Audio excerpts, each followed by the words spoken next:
ئەو خۆراگری و سەرکەوتنەی کە گەلی کوردستان ئەتوانین بڵین یاخود کورد وانایی بنین بڵین سمبولی خۆراگریە سمبولی بەرگەگرتنە بەڵام لەگەڵ ئەوەشدا ئەوەی کە بەسەر کورد دێت ئەتوان بڵین بە جۆرێکە کە هەمیشە خۆی هەوڵی ئەوەی داوە کە باشترینی خۆی نیشان بدات بەڵام لە بەرامبەردا ئەوەی کە نەشیاو بۆ بەرامبەر بە کورد کراوە و لە ئەنجامی ئەو پێشاتە نەخوازراوانە کورد تووشی دەربەدەری بووە تووشی ماڵوێرانی بووە تووشی ڕاگواستن بووە تووشی کیمیاباران بووە ئەوەی کە بیری لێ بکەیتەوە لە بەرامبەر بە کورد ئەوەی کە نامرۆڤانە بێت ئەنجام درراوە بەڵام ئەم گەلە ئەمەندە خۆڕاگرە ئەمەندە ئیمانی بە کوردبوونی خۆی هەیە باوەڕی بە کوردبوونی خۆی هەیە کە چەندە نەهامەتەکان زۆر بن کورد زیاتر بچەوتر ڕیشە دائەکوتێت و نیشاندەری ئەوە بێت کە من گەلێکم کە بوونم هەبووە لە هیچ شوێنێکی ترەوە نەهاتووم نە ئەوروپیم وەنە هەندیم چونکە زۆر جار باز لەوە دەکرێت کە ڕەچەڵکی ئێمە بۆ ئەوان دەگەڕێتەوە بەڵام ئەوەی کە DNA دەریە خات نەخێر کورد هەر لەسەر ئەم زەویە بووە لەسەر ئەم خاکە بووە و خاکی خۆیەتی و ماڵی خۆیەتی و مافی خۆیەتی کە بەرگری لێ بکات و خۆڕاگر بێت گفتوگو لەسەر ئەم بابەتە زۆر زیاتر و چڵترەکەین لەگەڵ دکتۆر محەممەد کاکە سوور پسپۆری مێژوو مامۆستای زانکۆ کە میوانە لەگەڵمان بەخێراتی دکتۆر سپاس بۆ تۆ دکتۆر بابەتی کورد و خۆڕاگری کورد لەو بابەتانێک کە چەندە قسەی لەسەر بکەی ڕەنگە شەویلگت بێتە ئێش بەڵام هێشتا تۆ نەتوانی بە باسی دڵۆپەیەک لەو دەریا خۆڕاگریە بکەیت کە کورد هەیەی دەمەوێت بگەڕینەوە بۆ مێژوو ئێمە لەوەتەی مرۆڤایەتی هەیە لەوەتەی مێژوو هەیە و مێژوو دەنووسرێتەوە لە چەند سوچێکی بچووکە ئێمە دڵخۆشی بۆ کوردەبینی لە چەند سوچێکی بچووکە ئەمە دەستکەوت بۆ کوردەبینی بەڵام ئێستا کە دەستکەوتەکانمان خەریکە زیاتر ئەبن چاوی نارانمان پێمان هەڵنایەت بۆشی هەمیشە کوردوایە خۆی لە ڕاستیدا ئێمە دەبێ هەندێک خاڵی ئەرێنیش پیشان بدەین بۆ نمونە زۆر نەتەوە هەنە لە مێژوودا ئێستا لە ناو چوونە هەر وەکو مێژوو باسییان لێوە دەکرێت زاراوەیە کێ پێی دەوترێت زاراوەی زمانە مردووەکان یعنی زمانێک کاتی خۆی نەتەوەی قسەی پێکردووە بەڵام لەبەر ئەوەی ئەو نەتەوەیە نمایە ئێستا کەس قسەی پێ ناکات تەنها وەکو پیت و وەکو تێکست مایە لە بەشەکانی شوێنەوار خەڵک دەیخوێنی بۆ زیاتر زانست وەرگرتن زانیاری وەرگرتن دەربارەی شوێنەوار و مێژووی کۆن بەڵام کورد لەگەڵ ئەو هەموو نەهامەتیانە توانیویەتی بمێنێتەوە مانەوەکەی خۆی لە خۆیدا نیشانەی بەهێزیە نیشانەی بەرنگاری ئەو نەتەوەیە چونکە زۆر نەتەوە هەبووە لە پاڵ کووردا ئێستا نەماوەتەوە لە مێژوو هەروەها لە هەمان کاتیشدا هەندێک نەتەوەی دی هەنە وەکو نمونە بۆ نمونە ئەمازیغیەکان وەربگرین بربەرەکان ئەوانەی باکووری ئەفریقیا کە زۆربەی دانیشتوانی باکووری ئەفریقیا پێک دێنن ئەوانە وەکو ژمارە لە کورد کەمتریش نینە بەڵام ئەوانە من خۆم یەکێک لە نووسەرەکانی ئەمازیغیم دیت ساڵێک لە پیشانگای کتێب هاتبوو هەولێر و سیمینارێکی کرد کاتی خۆی لە کۆلیژی ئاداب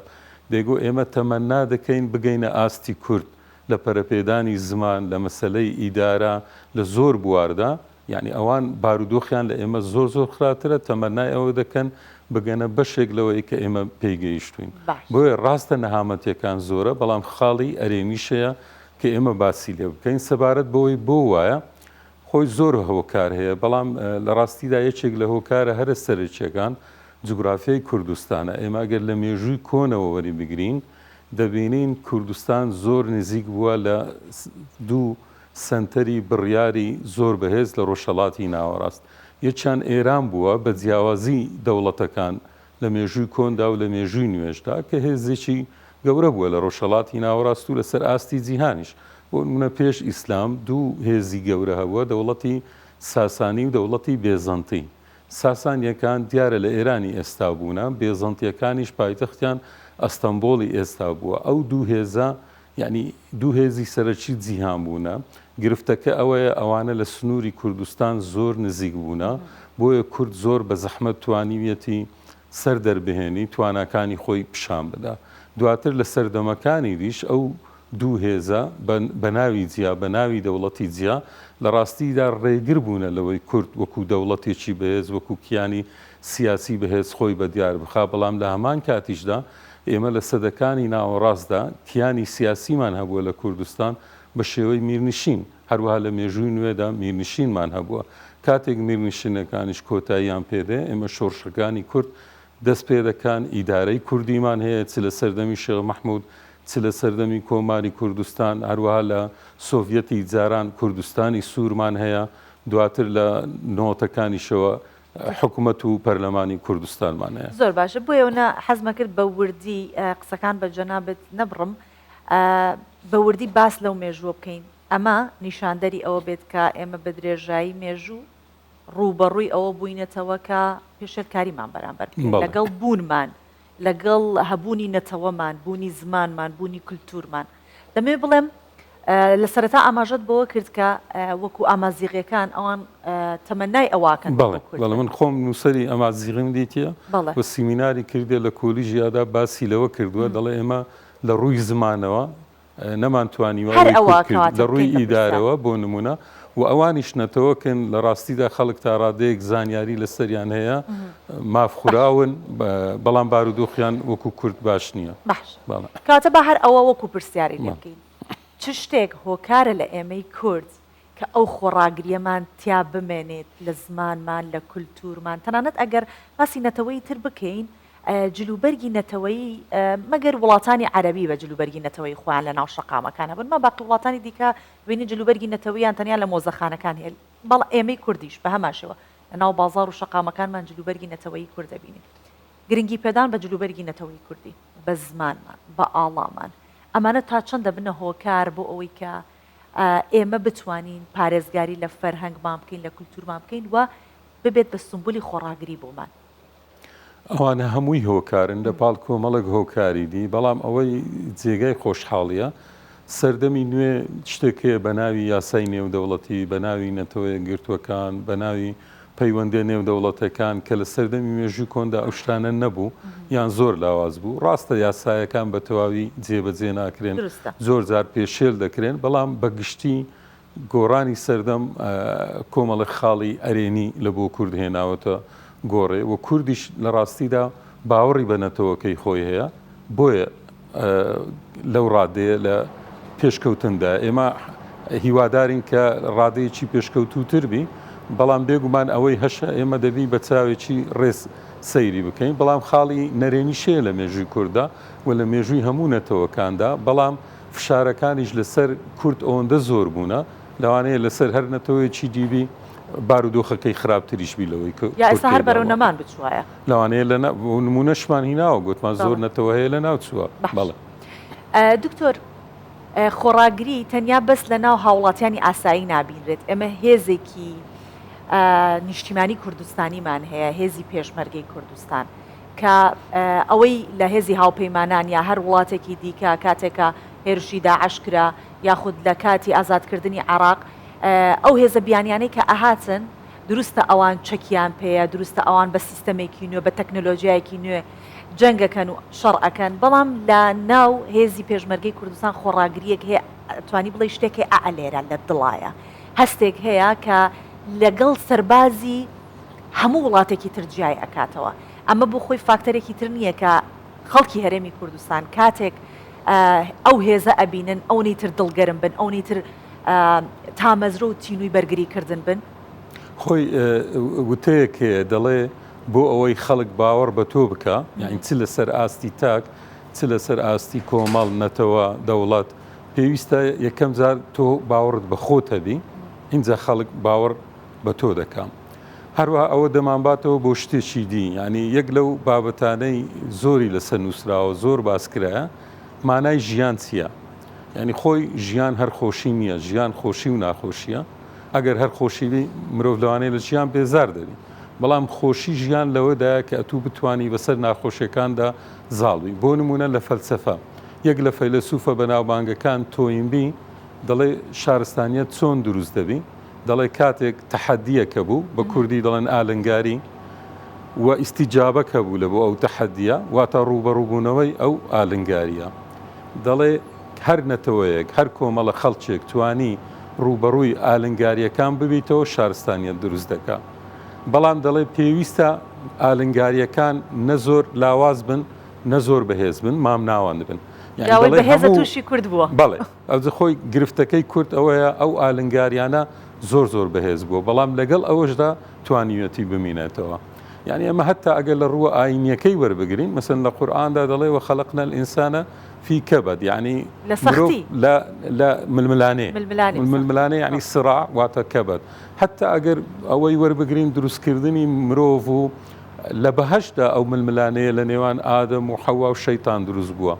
يعني ئەوە نەک هەر لە زەویدا لە بەهەشدا ئەو ململانەیە دروست بووە و مرۆڤ دەرکراوە بە تێڕوانین و بۆ چوونە ئاینیەکە. کەواتە هیچ نەتەوە و دەوڵەتێک هیچ کۆمەڵە خەڵکێک لە دنیادا نییە ژیانی هەر خۆشیبی هەموو بە جۆرێک لە جەورەکان ڕوبەڕووی ئالنگاریەکان بوونەوە بەڵام وەکو گوتمان هۆنەرەکە لەوەدا چۆن بتانی بەسەر ئەو ئالنگاریانە زاڵبی یان خۆت بگۆنجێنی بەلانی کەم لەگەڵی خۆی هەتا یەک لە پێناسەکانی شارستانیە دەڵێ مرۆڤ بۆ نمونە هەر لە ململانێدا نییە لەگەڵ ئاژەڵەکان لەگەڵ مرۆڤی وەکو خۆی بەڵکو لەگەڵ سروشدا مەسەن زەوی دەلەرزی لافا و ڕوودەدا ساڵێک باران ناباری کارە ساتی سروشتی جۆر بە جۆر یان یەک لە پێناسەکان دەڵێ شارستانیەت بریتە لە خۆگونجاندنی مرۆڤ لەگەڵ سروشتیان زاڵبوون بەسەر سروشتا کەواتە ئێمە دەبی هەردەم هەوڵ بدەین بتوانین بەسەر ئالنگاریەکاندا زاڵ بین یان بەلانی کەم خۆمان لەگەڵ ئەو ئالنگاریانە بگونجێن. باشە دکتۆر لە قسەکانی جەنابەت بیرم بۆ ئەوە چوو ئەگەر باسی سروشت بکەین سروشتی کوردستان هارمۆنی بووە لەگەڵ گەلی کووردا ئەمەندە بە جوانی لەگەڵ گەلانی کوردستان مامەڵی کردو شاخەکان پشتیوانی ئێمە بوو نێسەکەمێ لەمە بەربووکە هاوکارمان تەیفور محەممەد راپۆرتێکی لەسەر ئەسپی کوردستان کردبوو کە تەنانەت لە سەردەمە جیاوازەکانی شۆڕشەکان ئەسب یەکێک لەو گیان لەبەرانە بووە یاخود لەو ئاژەڵانە بووە کە یارمەتی دەرێکی زۆری پێشمەرگەکان بووە. کاتەمەوە بڵێم ئەوەی ئێمە ئاڵنگاری و ململانێمان بەرامبەر توش بوو بێت لەگەڵمان توش بێت هەر لەگەڵ گەلانی وڵاتانی دیکە بووە وەکو با بڵین مرۆڤایەتی لەگەڵ ئێمە وەکو سروشت و وەکو تەنانەت گیاندارانیش زۆر لەگەڵ ئێمە متعاتف بووە هەموو شتێک لەگەڵ سروشتیش گرفتە بووە ینی بۆ نمونە ئەگە مێژوو وەربگرین زەوی لەرزەبە هەبووە لە سەردەمە کۆنەکانیش زیانی زۆر بووە جارۆ بۆ نەخۆشی بڵاو بڵەوە نەخۆش ئەوە لە ئەوروپاش ڕوویدایە خەڵکان بە ژمارەیەکی یەکجار زۆر مردوون بە نەخۆشیەکان جاروە بووە باران نەباریوە خەڵک تووشی کەمی بەروبوومی کشتتوکاڵی بووە گیرانی گەورە بۆ نمونە باس لێوە دەکرێت ساڵی 1970 بە زۆر یعنی لە ڕووی سروشتیشەوە نەک هەر کورد هەموو نەتەوەیەک تا ڕادەیەک لە ڕادەکان تووشی ئەوگر هەتا بۆ نمونە ڕۆ هاتوچۆ ڕێگاکانی هاتوچۆ زەحمەت بووە پردەکان کەم بوونە چونکە زۆربەی ناوچەکانی کوردستان شاخاوی بوو بەفر بووە خەڵک بە زەحمەت توانیوێتی لە ناوچەیەکەوە بپەڕێتەوە بۆ ناوچ یان کاتێک قەڵا دروست کراوە قەڵاتەکان زیاتر بۆ خۆپارێزی بووە لە بەرامبەر دوژمنەکان یعنی ڕاستە سروشت هاوکار بووە بەڵام لە هەندێک کاتیشتا ئالنگاری دروست کردووە بۆ خەڵک من مەبەستمەوەی بڵێم سروشت وەک جەناب تاماژەکەی تا ڕادەیەک لەگەڵمانە دڵنەرم بووە بەڵام وەکو گەلانی تر نەبوو ئەمەوێت باس لە 100 ساڵی ڕابردوو بکەین باسە لەو ئاڵنگاری و ململانیانە بکەین کە 100 ساڵی ڕابردوو ڕوبەڕووی کورد بۆتەوە کورد چۆن توانێتی خۆی بپارێزێت و خۆڕاگری هەبێت بەرامبەر بەو چۆن باسی کەم بەرامبەر بەو زوڵم و ستەمەی کە لێی کراوە تەنانەت هەندی وڵات دەستیان خستۆتە ناو دەستی یەک بووی کە کورد لە ناو ببن ئەم 100 ساڵیان چۆن تێپەڕان خۆی ئەم 100 ساڵە زیاتر بە بەرەنگاری و قوربانیەکی یەکجار زۆر بووە بەڵام لە هەمان کاتیشدا دەستکەوتی شەبووە بۆ نمونە وەکو گوتمان لە ساڵی 1970 ئیدارەیەکی کوردی لە سەردەمی شێخ مەحموود دروست دەبی لە 1922 حکومەتی سەردەمی شێخ مەحموود دروست دەبی لە 1923 کۆماری کوردستانی سوور یان ئیدارەی کوردستانی سوور لە ناوچەکانی نێوان ئازربەیجان و ئەرمینیا دروست دەبی لە 1946 کۆماری کوردستانمان هەیە دواتر شۆڕشی ئەیلول و کۆمەڵێک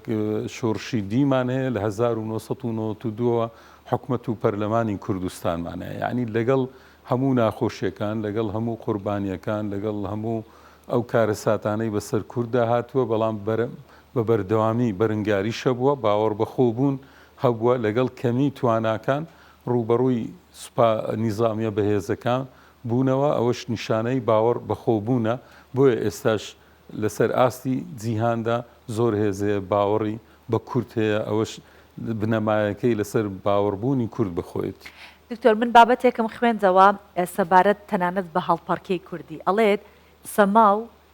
خۆشی دەربڕینی وڵاتانی دیکە تەنیا کەسەکانن بە تاقی تەنیا چۆنەڵێت جوڵەیەک لە خۆیان نیشان ئەدەن کە نیشانەی دڵخۆشیە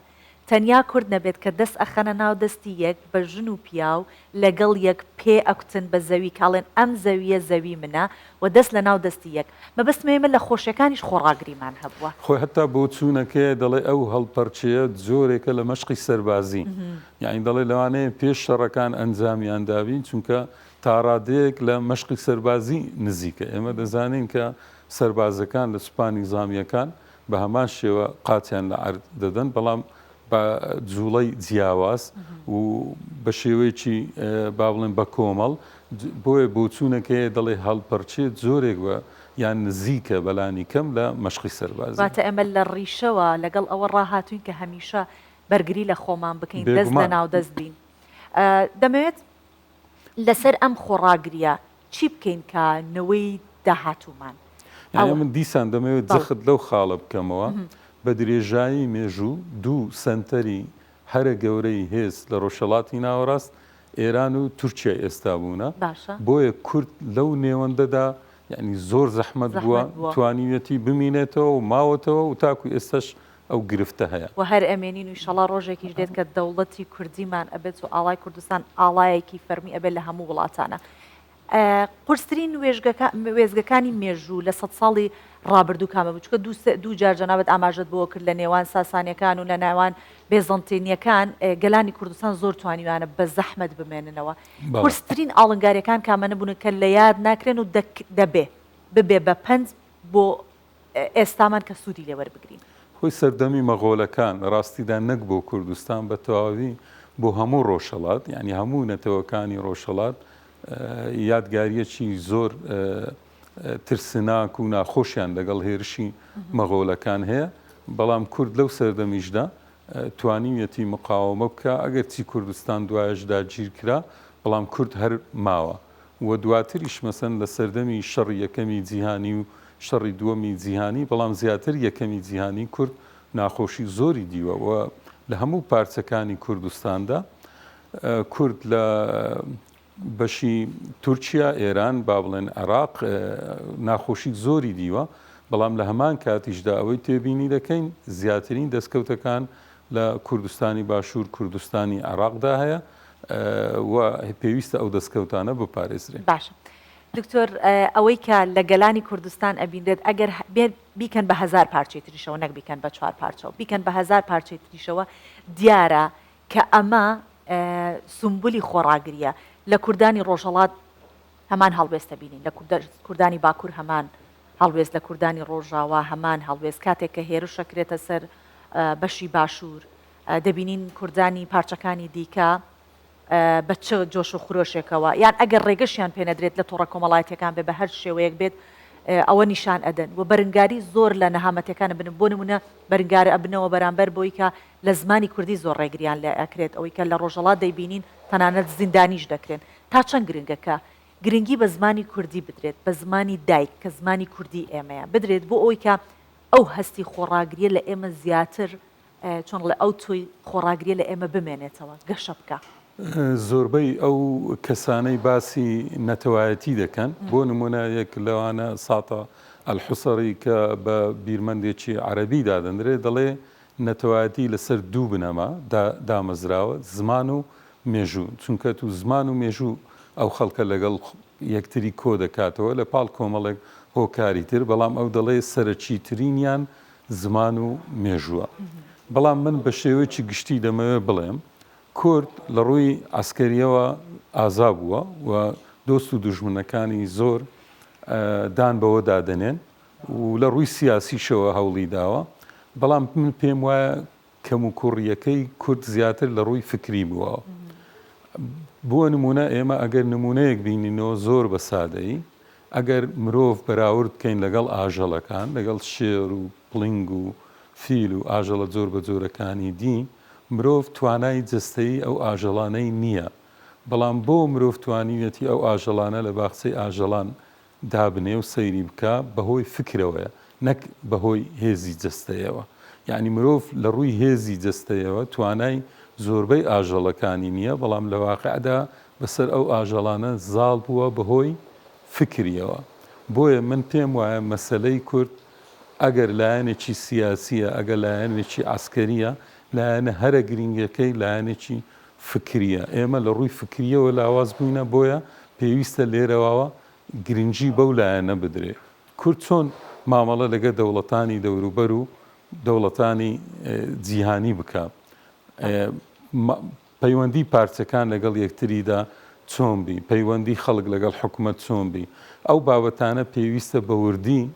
لێکۆڵینەوەی لەسەر بکرێ، قسەی لەسەر بکرێ، چونکە وەکو گوتم لایەنی فکری زۆر گرنگە و شۆڕشە بەناوبانگەکانی جیهان هەموو شۆڕشە بەناوبانگەکان. ئەگەر شۆڕشی فەڕەنسی وەربگرین، ئەگەر شۆڕشی ئۆکتۆبەر وەربگرین، لە سەرەتادا کۆمەڵێک مفەکر هەبوونە، بیرمەند هەبوونە، بیر و باوەڕەکانیان خستۆتە ڕوو و شۆڕژجێر هاتینە ئەو بیر و باوەڕیان پیادە کردووە. بۆیە پێویستە ئێمەش گرنگی بە لایەنە فکریەکە بدەین کە تاکو ئێستا وەکو پێویست گرنگی بێنەدرا. بەڵێ ئێمە سپاس دەکەین دکتۆر محەممەد کاکە سوور، پسپۆڕی مێژوو لە زانکۆ. سپاس ئەم بەیانە زۆر بابەت هەبوون کە لە ڕووی مێژوویشەوە بەبیری ئێمەت هێنایەوە بۆ هیوایی کە گەلی کوردستان چۆن هەروە بە خۆڕاگری هێناوێتی ئەم خاکە، ئەم ئاوە، ئەم ئاڵایی ڕاگرتووە بە شەکاوەی ئاڵاکەمان ماوەتەوە بە هەمان شێوە بیپارێزێت و نەوە دوایینەوە لەسەر ئەم خاکە بژین و شانازی بەبوونی خۆمان بکەین کە کوردین. سپاس دەکەین. زۆر سپاسان دەکەین بۆ دەرفەتە. کاتێک خۆش.